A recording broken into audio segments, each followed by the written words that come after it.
Good evening, gentlemen. This haven is safe no more. Our services still off limits to me.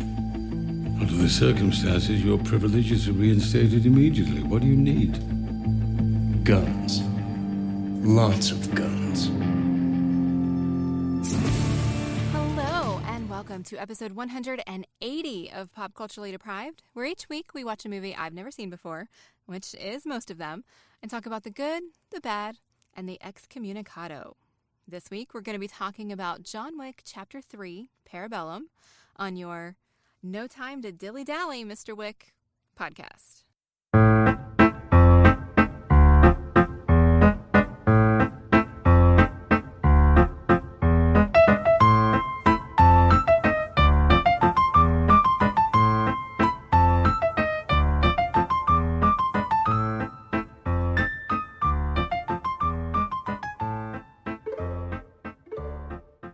$180.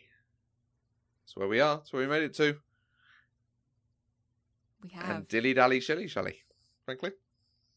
That's all that makes me think. Hi. Hi. So we're going to talk about John Wick 3 today. Yes. We have, and this is, we really should have planned this better, because we have done John Wick 1 and John Wick 2.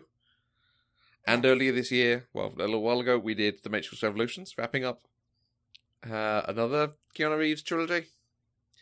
Yes. And in a few days, we've got Bill and Ted's Face the Music coming out a few days from when this is being recorded. We really should have planned this way better, shouldn't we?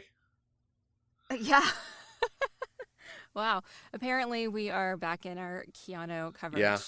But like, we could have actually done a whole thing of, we're going to wrap up all the Keanu trilogies. And we absolutely could have. Because I think we talked about that on the Matrix one. Like, Keanu has not done sequels, generally. Mm-hmm. Except John Wick, Neo, and Bill. No, not Bill. Yes. Ted. One of them, yes. Like, I'm having a quick scan through. There's nothing else that he's gone back to. So, cool.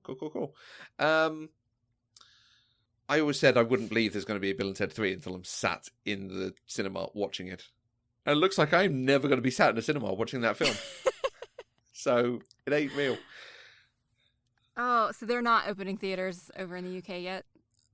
Cinemas are open. I'm not going to one. No. Right. No, okay. no, yeah, no. they're open here. AMC Cinemas had 15-cent movie tickets trying to get people to come in. Crikey.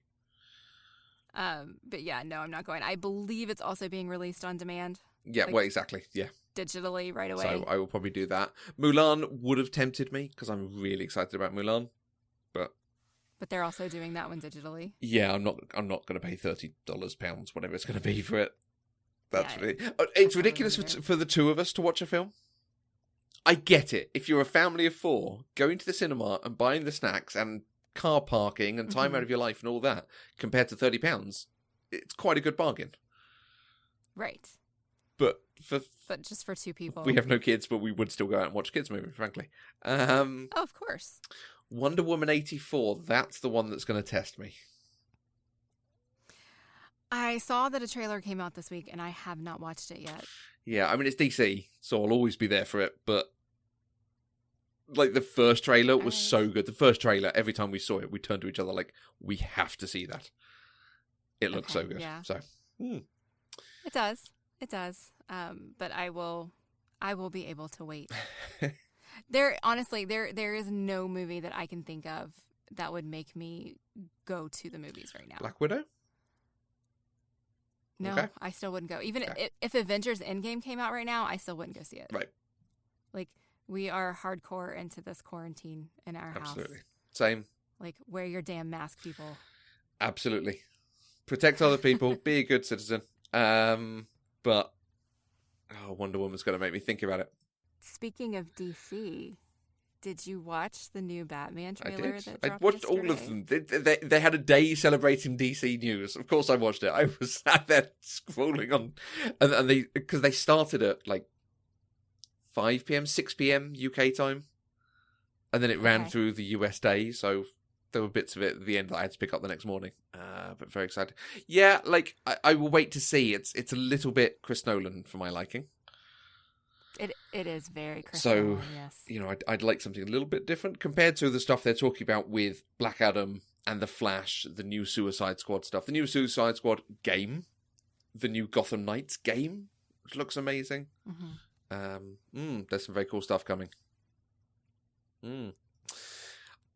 I always forget that you like DC more than Marvel. Yeah, I'm so into it. So cool. Yeah. Now, talking of going to the cinema, I have not seen any of the John Wick films at the cinema. Okay. Just missed the first one, although people did say it was good, but I don't think I went anywhere. I can't remember going and seeing it. And then the sequels always seemed a step too far. Like, I'm not sure the film needed a sequel. We were very cold. Well, I was very cold on the second one. Mm-hmm. I think you'd like. I really enjoyed the it second more. one. Mm. Yeah, I mean, I didn't like it more than the first one, but I definitely enjoyed it more than you did. I remember when the third one came out into theaters, it made me want to watch John Wick. I had never really been aware of John Wick. And so I wanted to see it because of the trailers I had seen. Right.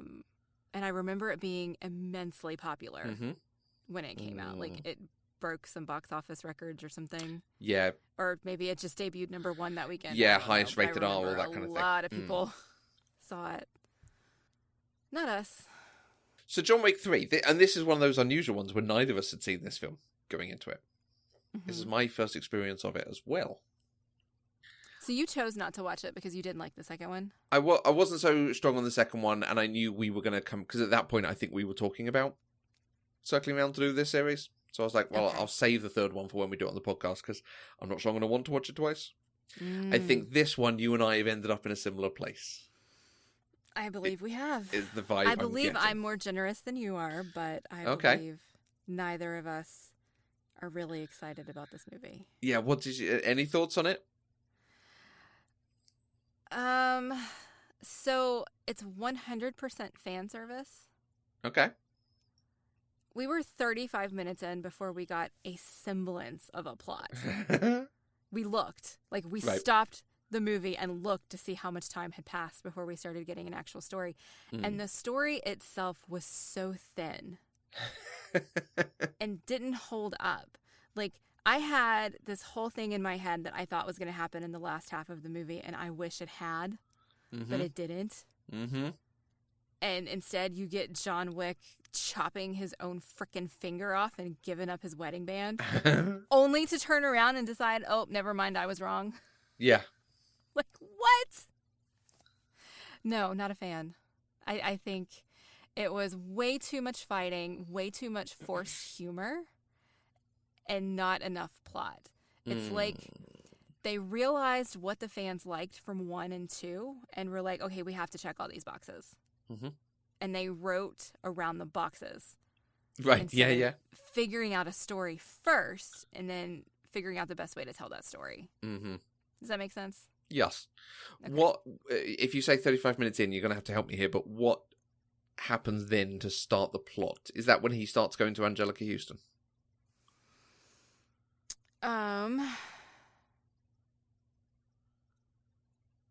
No, the adjudicator. Okay. When the adjudicator So, showed up. The adjudicator, I think this is one that's worth commenting on straight away. Played by Aisha Kate Dillon, who is themselves non-binary and uses they, them pronouns. And I'm saying that up front. I'm really sorry if I slip. Fair enough. Because I think they are styled more as female in this film. Although they have played non-binary characters in other series. So it's going to be hard. It shouldn't be hard. Completely get that. But it's going to be hard not to say she when I mean they. So I'm going to say that right now. Because the adjudicator's kind of cool. I like the idea of the adjudicator. Absolutely. They were a phenomenal actor because we were not meant to like that character. And every time I saw the adjudicator, I just wanted to punch them in the face. So job well done. Yes. They're better than Ruby Rose in the second one. I definitely think. Much better. Much more engaging. I think there is something in the addition of the adjudicator that detracts from the world in a very American way. So I suspect I might get in trouble with what I'm about to talk to you about. Okay, go for it. Okay, but let's try this. And part of this comes from a lot of the conversations at the moment about policing and policing things. If you have a law, you need to have a service that makes sure people do not break it. So in this world, you have covenants about no business done on continental grounds, and you pay 1 coin for 1 service or whatever the service is, and there's various things that go on within that, and clearly you have a governing body, the High Table, and you have the adjudicators who are separate from all the groups and communities within this world, who are there to maintain a balance, maintain the thing. So it suddenly gets into, because we have this code and these things that we do, we have to then have a thing that makes sure and everyone is kept in check. Whereas what I think they'd set up, what I liked about certainly John Wick 1, was this sort of honour thing. No business done on continental grounds, and clearly people can break that. It's not like there's an almighty force stopping them doing it. And people can go after John Wick and there's consequences to their actions and so on and so forth. Yes. Fine. But the whole point of it was an honour system. It was criminals with, honour. The moral criminal thing, all this sort of thing. And so if it's broken, they then enforce law in whatever thing they think it should be done. Yes. Because Ian McShane was the pinnacle of the thing. Right. And now they're saying, actually, no, everyone is beholden to the adjudicators and the High Table, and Ian McShane's view on the way to deal with what John Wick did in John Wick 2 is wrong and isn't to the letter of the law. So he's going to be punished for it, and Lawrence Fishburne is going to be punished for it, and other people are going to be punished for it. And it's just, oh, cool. So it's now got actual rights and regulations and rules and a book of laws that they have to follow, rather than it just being an honor code. Right. Honestly, that's part of my problem with the movie too. Right. Okay. Because I feel like it's clear that they never intended to have sequels. Like, I think John Wick 1 was intended to be a one and done, but it was so immensely popular, they made a second one. And so they had to start fleshing out the world a little bit more. Then they made a third one. They have to flesh out the world a little bit more. And they just made it up. Yeah. Like, yeah, the High Table was not referenced a single time in the first one. No. Right. Now, in the second one, I don't recall them calling it the High Table, but that's kind of what that one was about, because the guy that he killed, who wanted his sister killed, was because she was going to join the High Table. But we didn't actually know that because it didn't come across as that's the organization, right? That they rule the whole world. And so I feel like they just had to, in an effort to continue expanding the world, they just started throwing stuff at the wall to see what sticks. Yeah. Yeah. The elder in Morocco, in the desert in Morocco, is the guy. Like, he's above the High Table. Yeah, like they now have a What messiah kind of sense figure. does that make? Yeah, it doesn't make sense. None of that made sense to me. And the idea that, like, the Bowery and the Russian organization are not actually part of the High Table, so they're not part of the Continental and that whole setting, but they agree that their own organizations are serving the table. Like, the metaphor of the table is stupid, right? You got over the table and under the table. Yeah, yeah. And so you've got, like, the Bowery is serving under the table, but they're not actually part of the table. I was not sure on whether the Bowery was part of the community or not. Because there is an indication that it is, but at the same time it's always set up to be with something separate. But it looks like it's separate from the elite assassins. Well, but I think because in this one specifically, he says, we will uphold what the High Table has said. I don't remember exactly how he said it, but basically it was, we're going to acknowledge that we're not supposed to help John Wick, and we won't do it. Like, Okay. But it felt to me like it's a courtesy thing, Mm-hmm. we're part of the high table, so this is our law. It was, Okay. Yeah. we're going to acknowledge it. We're not going to help him. I can see that. And it felt like the Angelica Houston Russian sect was similar to me. I mean, Russian. Well, I think it was actually Belarusian or Ukrainian. Oh, Something. But another ex-Soviet state, effectively.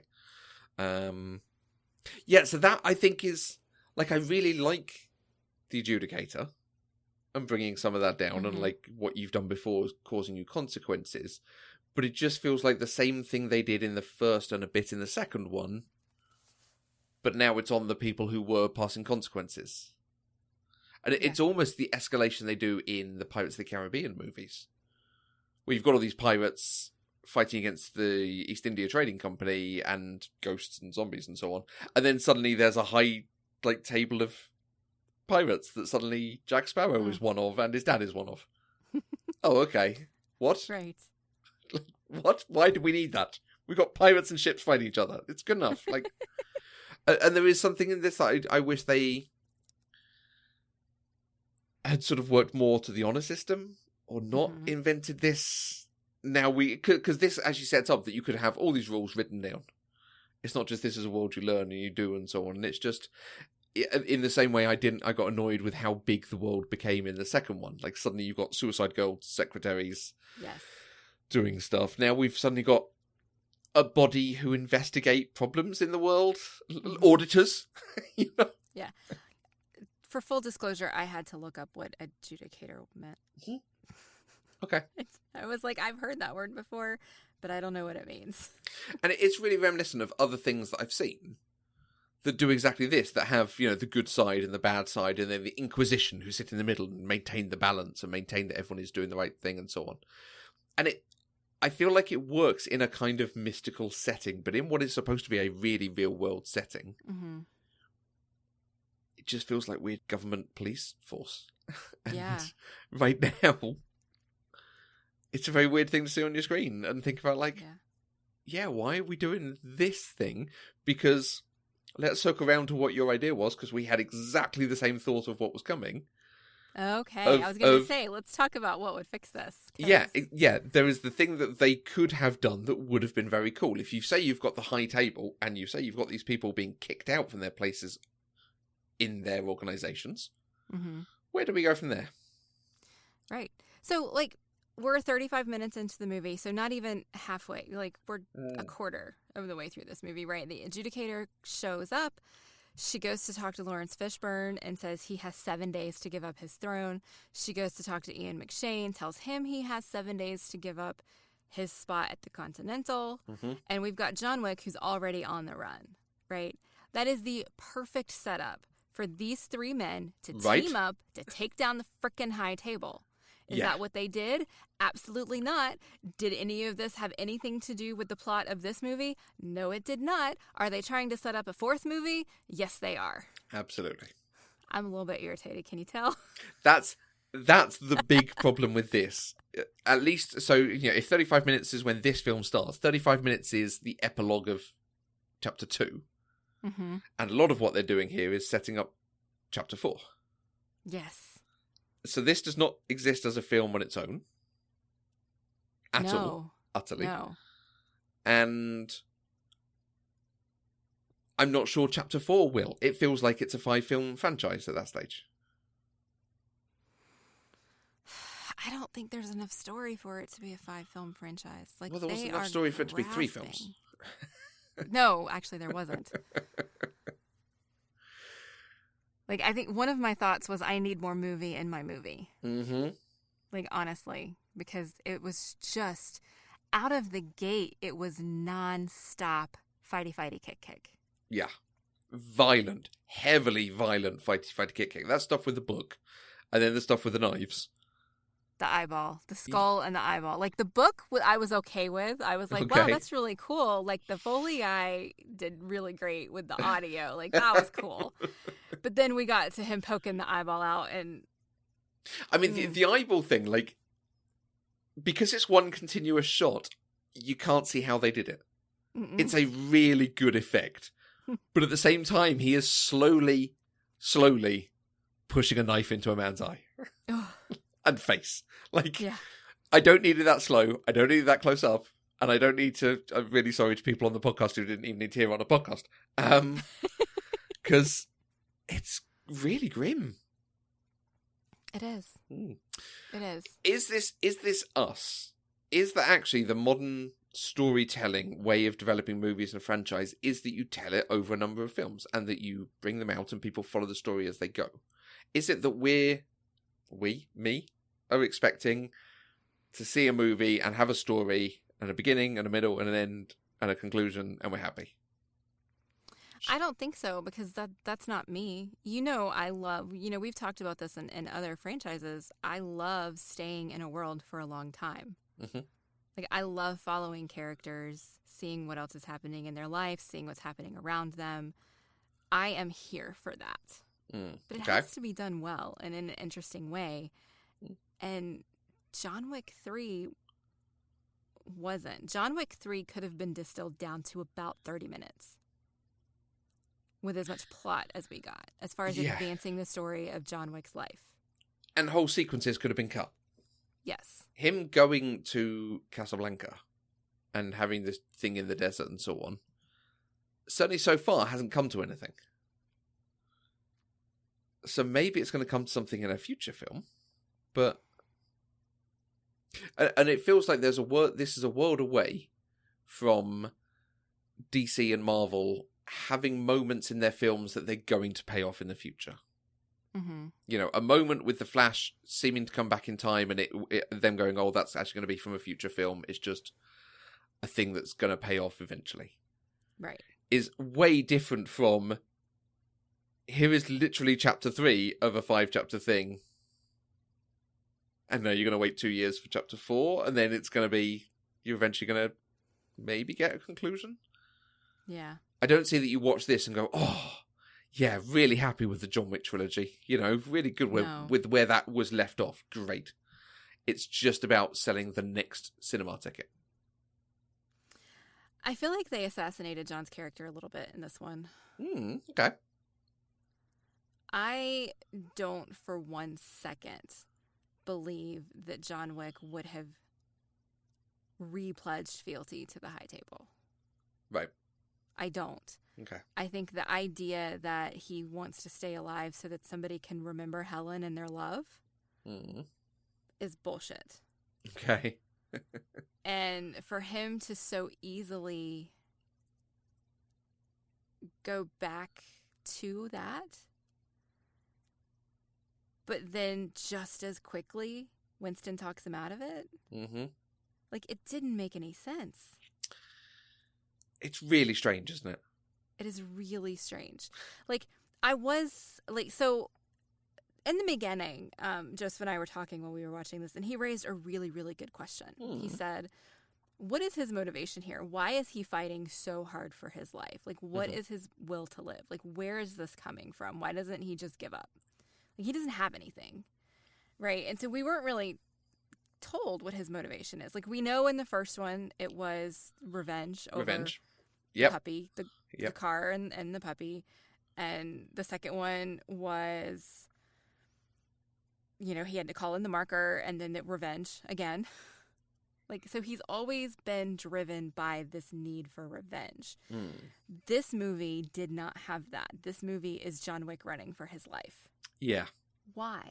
Why? And so then they finally ask that question, which I thought was really well done. I was like, oh, that's interesting. They did make us question it. And then they actually ask him the question when he gets to the elder. But the answer, and then what he does with that answer doesn't make sense.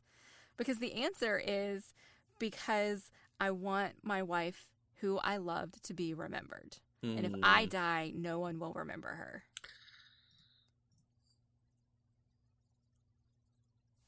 What does this look on your face right now?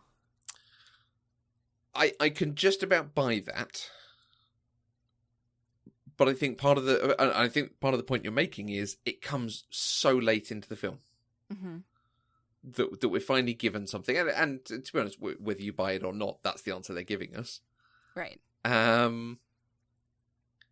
But then they pair it with him having to take his finger off, and it's the one with the wedding band because he's still wearing his wedding band, and he has to give his wedding band over to the high table, right?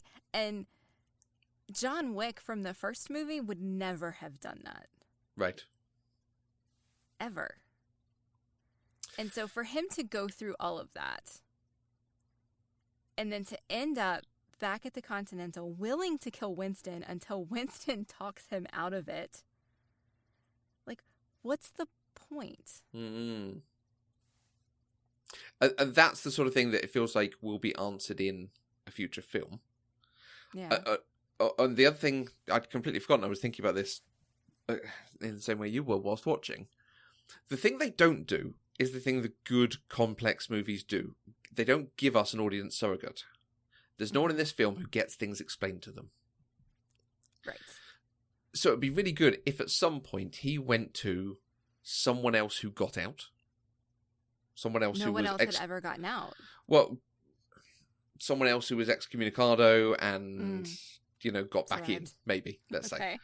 And he goes to him and they have a discussion where he gets to lay out what he's thinking. I mean, he goes to Halle Berry and there is an opportunity there for him to explain what he's thinking or explain the thing. But there's no point at which they can give us that exposition of here is how the world works. Here is why I'm doing what I'm doing. It's a very thriller sort of thing. The thriller genre often does this. It doesn't actually tell you what's going on until really late into the piece. Yeah.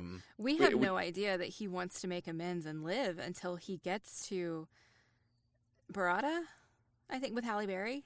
And he kneels and says that he wants to make amends. He wants to save his own life, basically. Yeah. That's the first time that we know what his motivation is for running and trying to get to where he's going. And I think over and above all of it, it is the stay alive until the next moment and the next moment. That's his fighting style. Do what it takes to be the one who's alive in the next minute. Doesn't matter what you have to do. Kick them in the nuts. Stab them in the face. So many times in this movie. Hit them over the face with a book. Whatever you need to do, stay alive. So that's all he's doing. If he needs to swear fealty to the messianic figure of the high table, the one, whatever he was called. What was he called? The Elder. The Elder, thank you. Do that thing. And then if he needs to not kill Winston so that maybe he can continue living the life he wants to live, do that thing. But even by the end, if I'm saying that thrillers do this and then finally at the end you uncover what the plot is and you sort of start figuring out how all the pieces fit together and who was lying and who was telling the truth, you don't get that here. No. And I don't think you get that because we'll get it in Chapter 4. We will find out, did Winston shoot him in the end knowing he'd survived the fall? Did Winston shoot him because he is betraying him? How does any of it fit together? Yeah. And it's so frustrating to be at the end and be like, I don't care. Okay. So, did you have any moments that you did enjoy in this movie? Let's talk our supporting cast. You mentioned Bravado. We got Jerome Flynn from Soldier over here. He recorded a few songs with someone else he was in, and he was in Game of Thrones. I only know him from Game of Thrones. But he's very famous over here. An old show called Soldier. Okay. Let's give you a quick description. It features the daily lives of a group of soldiers in B Company, the King's Fusiliers, a fictional British Army infantry regiment loosely based on the Royal Regiment of Fusiliers. Okay. It was just a long-running series, and him and one of the other chaps, when they left, started recording songs together. Interesting. So, him in another dodgy accent. Awesome. We've got Angelica Houston, being Angelica Houston. Yes. She's cool. We've got Halle Berry, who's really good. I always like Halle Berry. Yes. I don't think her character was necessary, but it did give one of my favorite lines, so okay. Cool. Jason Mantzoukas as random Bowery man. Mm-hmm. Derek,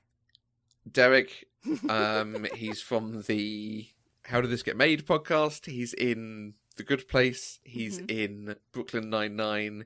He's in anything you can imagine. I Oh, don't yeah. know how Jason Mantzoukas keeps getting cast. Because he does one... No, that's how he gets cast. He does one thing. He does slightly crazy and manic. Yes. Ad infinitum. Yes, he does. Parks and Rec, of course, he was in as well. But then we have Zero, played by Mark Dacascos. The chairman. So, Ale cuisine. because we have more than just American listeners, he's very famous for being the chairman on the Iron Chef America show. Yes, he is. Because he's from Honolulu, so he's so foreign and mysterious and international. Dude, it took me so long to understand that he was playing a character and he wasn't actually the nephew of the original chairman really? from the original Iron Chef. Years. Like, I watched Iron Chef for years. Oh, really? Okay. Thinking that he was a real person, not a character. But now, every time I see him, I'm like, oh my God, it's the chairman, and I can't help it. We don't have it over here. It's never been imported. The main thing I know it from is the Futurama episode 40% Iron Chef. Okay. Have you seen Iron Chef at all? The The original? Japanese? Yes, the Japanese Iron Chef. No. Or, like, maybe, in references or something, but like Catherine lived in Japan, it stopped just before she got there. So Oh, okay. I think it's never really entered our sphere of consciousness, Got it. except for references and things like Futurama. All right. No, I used to like watch nothing but the Food Network Okay. for some reason. Like, that's all I watched. And before Iron Chef America was made, they would show old reruns of Iron Chef. Right. And so I watched the Japanese, the dubbed version, of course. And then they made Iron Chef America, and I loved it. Cool. I still love it. Now, even though I know he's just an actor. Nice. I'm really sorry the character's not going to be in it anymore, because he's really good. I am torn about his character. Okay. The performance was fantastic. Let me just put that up front. Mhm. But the fanboy aspect of his character towards John Wick kind of turned me off a little bit. And I think when I realized they were doing that, because they didn't do that in the first two. Like, we knew he had a reputation. We knew that people were aware of who he was, wanted to meet him, wanted to see who this John Wick was, right? That's different than what we got here. And it wasn't just Zero. It was Zero's students. Yep. Like, tripping all over themselves to meet him and, like, stopping the fight to help him up before they start trying to kill him again. Mm-hmm.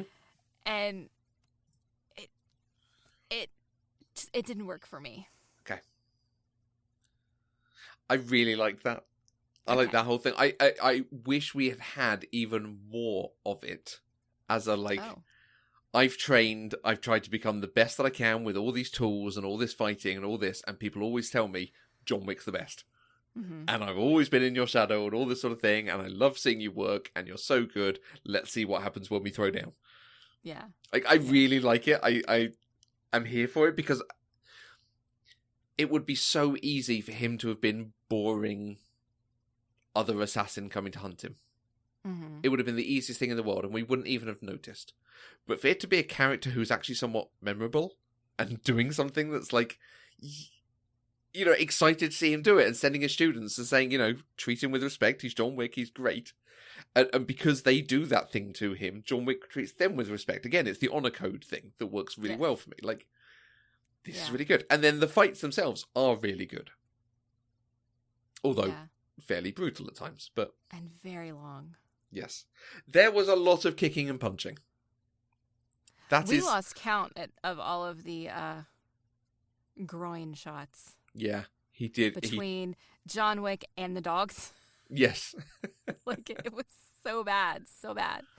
I did like Zero's the final scene between Zero and John Wick. When he's like, don't worry about me, John. I'll catch up to you. And John Wick stops. I expected him to turn around and say, be seeing you. But he's just said, no, you won't. Right. And then he walked out. Like, that was good. Yeah, it's really good. I'm so here for it. Thinking on the kicking and punching and the amount of violence there was in this, I think some of it is an homage to other films. Okay. Have you ever seen Enter the Dragon? No. Okay. One of the Bruce Lee's most famous films. I think it might even be his last film. Okay. The end sequence of it is him trying to track down the bad guy in a hall of mirrors. And not knowing which is the real one, which is not the real one, and he ends up smashing the mirrors to like be able to see who's real and who's not, and all this sort of thing. I really do feel like a lot of that fight was an homage to that. Okay. And it was done really nicely, that it wasn't, oh, we're doing that fight because we love it so much. Mm-hmm. It's just we're channeling the vibe of it in our ultra modern kicky punchy movie. Yeah. Yeah. All I knew was that was Chekhov's glass room. Yes. Yeah. You don't film a scene in a glass room unless you're going to smash it up later. Because the room itself didn't make any sense. Like, I don't understand it. It was the administrative lounge, but it was a room full of crystal skulls in glass pieces. Lots of samurai armor when they'd never really referenced Japanese culture before, but fine. Yeah, this is a series of films about American muscle. Mm-hmm. You know, it's guns and it's dogs and it's muscle cars. You know, it's not about samurai swords, but fine. Right. But I like the vibe of it. Of, you know, this is when we want to be able to see who's holding a gun and who's not. Mm-hmm. That you can't sit there with a gun trained on someone under the table. Right. Things like that. That was quite nice. But yes. How about you? Any favourites? Anything you want to call out and rave about? The line from Halle Berry when after they've basically taken out all of Barada's men and stuff, and she shoots him, and John Wick looks at her and she's like, "He shot my dog," and he said, "I get it." I mean, come on. Yeah, completely there for that. That was That I really liked that line. And then, so when they were in the Continental, right after the Continental was deconsecrated, and Winston retreated to his armory / panic room, and Sharon and John Wick go out to fight everybody. And eventually, like, John comes back first, and then the door opens again, and Sharon walks in. The look on John's face that he survived. How did he survive? I barely survived. Right. Was amazing. I loved it. I don't think I picked up on it. And I loved we just get subtle hints at how capable he is because he's the concierge. He's proper, right? But he can hold his own. He held his own against all those people. Like, the people who worked for him didn't, but he did. Yeah.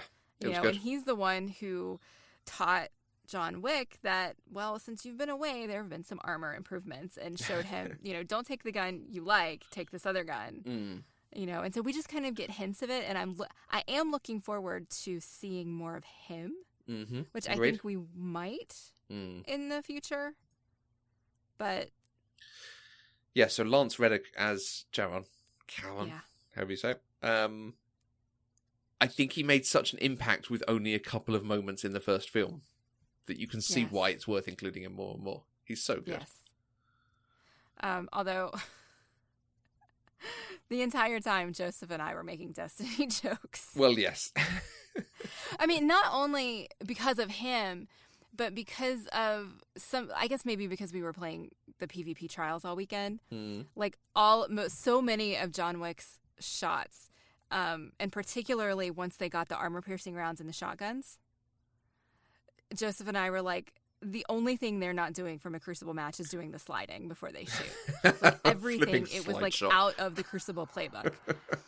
And it, like, I'm pretty sure they had some, like, video game writers or video game fans. Oh yeah, this is so video gaming. This stuff. Because it felt very much like this was live action Crucible. Yeah. Yeah, because a lot of the sequences, and in all three films, a lot of the sequences are just video gamey. Tunnels and tunnels and tunnels, shoot all the dudes down the tunnels, and then there's a boss at the end, and you have to shoot the boss 3 times and jump in the head. And then there were moments in this, things like the horse sequence, that was almost like an Uncharted game. Duck under here, press here to make it kick, to move on to the next bit. Yeah, had that kind of thing going on. Yeah, that's true. That's it, really, for me. When they go down to the Panic Room Armory area, Mm-hmm. Ian McShane turns to Keanu Reeves and he says, "Is there anything you need?" And Keanu Reeves goes, "Guns. Lots of guns." Yes. Okay. Quoting one of his most famous lines from The Matrix. Oh. When they're going back to save Morpheus, they drop into the loading screen and Tank comes on the things. He says, "Okay, what do you need?" And he goes, "Guns.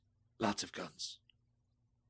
And is that when you get the, like, whoosh of guns? Bang on. Absolutely. Yeah, okay. Okay? I did not pick up on that.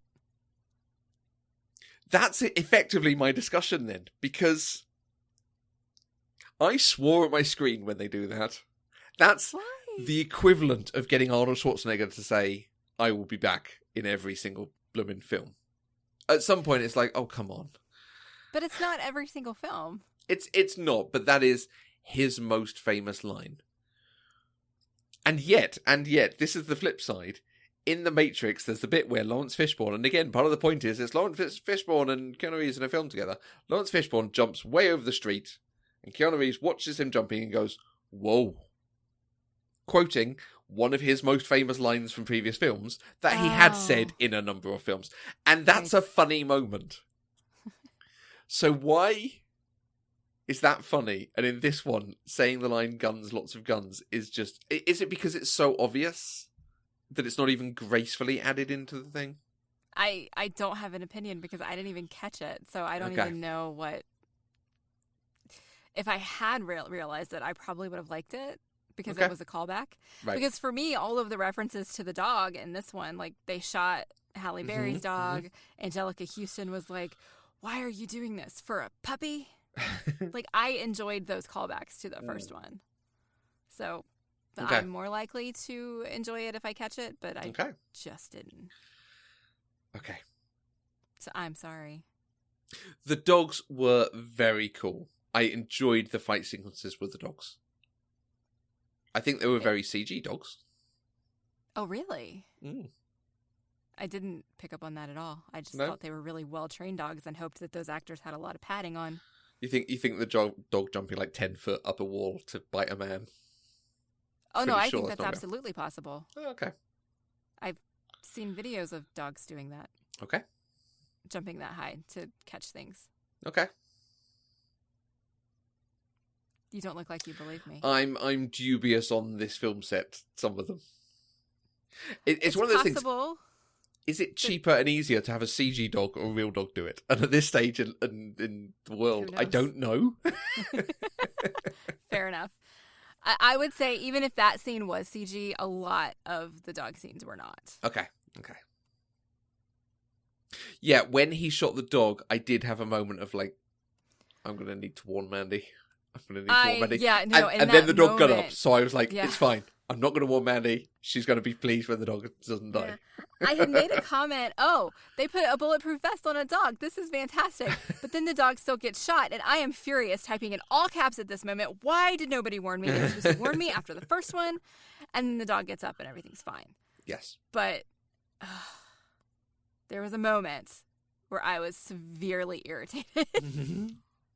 But I made an active decision not to tell you. Because he got up. Yep, because he got up, so that was okay. But I was like, that's fair. Oh, come on. And again, there's lots of moments like that in this film. I think it goes a little bit too far sometimes. Trying to be clever and not being clever. Well, but they weren't being clever in that moment either. Like, I knew he was going to shoot the dog. Yeah, right? Like, it was set up. Like, he telegraphed it with everything he said, everything that he did. Mm. It was predictable. Where would these very good dogs rate in your dogs in movies? Are these good dogs? Are you pleased to have seen these dogs? Do you have a favourite dog in movies? Nobody's ever asked me this question before. My favorite dog in movies is the dog from this movie that nobody has ever heard of called Chips the War Dog. Okay. My mom and I used to watch it a lot when I was a kid. And a couple years back, I tracked down a VHS copy for her because that was the only way I could get it. Right. I think it was like on eBay or something. And she can't even watch it. She doesn't have a VCR, but she has the movie if she ever gets her hands on a VCR. Love it. But yeah, that's my favorite movie dog ever. Okay. I don't know about any others. You put me on the spot here, Matthew. I have. Okay, be something to think about then. Okay. Okay.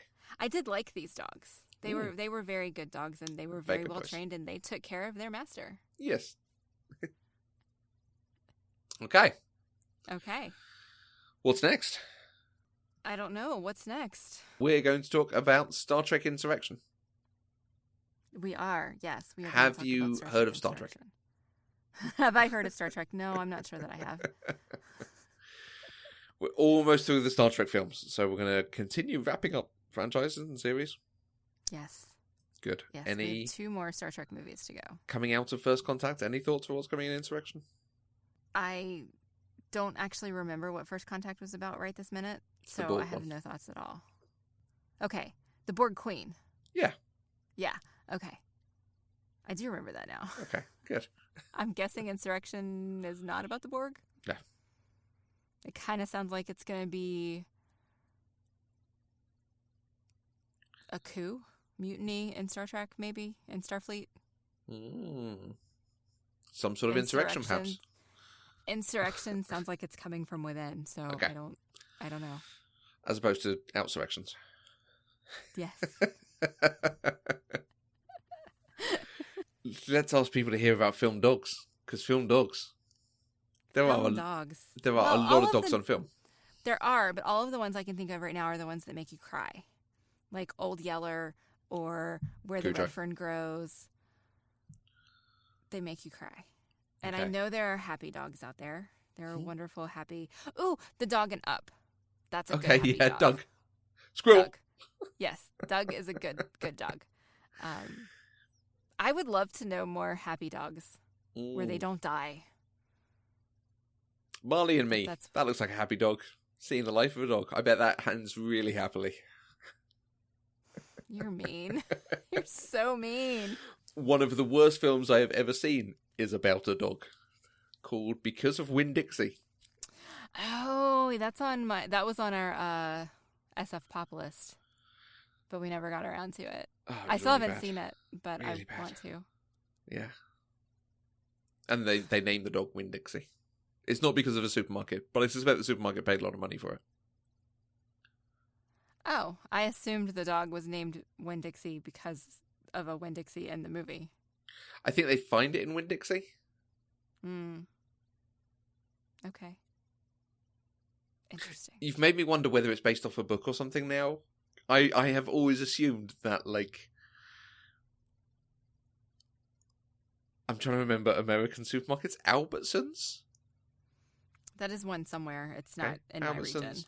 Or Target? Or Target's not a grocery store. Walmart? Walmart's also not a grocery store. Kmart? As bankrupt and most of them closed. Okay, but in like 2005. Those are big box stores, though. Like Target, Walmart, and Kmart are all like big box stores. Okay. Like supermarkets would be like Kroger, Harris Teeter, Wegmans, Publix, Publix. Whole Foods. There's another one. Because of Publix. Because of Publix. Because of Whole Foods. How about that? Because of Whole Foods with a very posh dog. Or because of Trader Joe's. Isn't Trader Joe's a like jeans store? No. No? Okay. No. It's are you familiar with Aldi? Mm-hmm. It is so it's essentially Aldi. Okay. One of the brothers in the family split off and made his own, Right. and it's called Trader Trader Joe's. Joe. Right. Yep. Is there a denim company called Traders? Is that what I'm There's thinking? probably a something trading company, but I don't know what it is. Film dogs. Let us know your favourite film. Let's get this back on track. We've gone way off track here, haven't we? If you've seen a film with a dog in it that you like, preferably one that survives as well, although we get that, films featuring dogs don't always survive, Mm-hmm. let us know. Yes, yes. And you can do that on Twitter, Facebook, or Instagram at Eloquent Gushing, or you can send us an email to podcast@eloquentgushing.com. I am, as always, Mandy K, and you can find me on Twitter at Mandy K. And I'm Matthew Vose. I'm on Twitter at Matthew Vose. We are completely funded by our listeners through Patreon. You get access to exclusive content, you get early shows, you get bonus shows, you get physical merch sent out, you get access to our Discord server where you can come and chat to us, find out what's coming up. We often ask for suggestions and comments on things that are coming out. And you get the pride and happiness that comes with helping support the network and develop new shows. You can find out lots of information, you can access all of these and everything and find out all the stuff and information by visiting patreon.com/eloquentgushing. And we will be back next week with another episode where we are going to talk about Star Trek Insurrection. Until then, I'm Mandy K. And don't worry about me, I just got to catch my breath.